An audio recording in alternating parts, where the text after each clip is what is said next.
Wishing you much and more.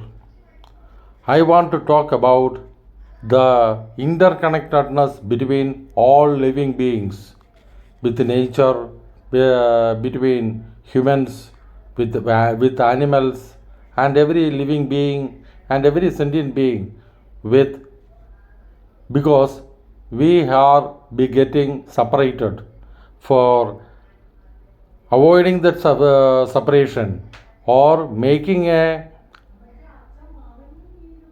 unity in all these aspects, we have to come forward for making a unity to avoid the separation. For avoiding that separation, I want to say 3 points. My first point is evolution principle. Evolution principle says evolution is directional toward ever wider circles of unity. In our lumps, all things are tied together and evolve through a process of growth, maturity, decline, and eventual renewal, always toward their inherent potential. All things are interconnected. Cooperation and reciprocity are the true catalyst for evolution.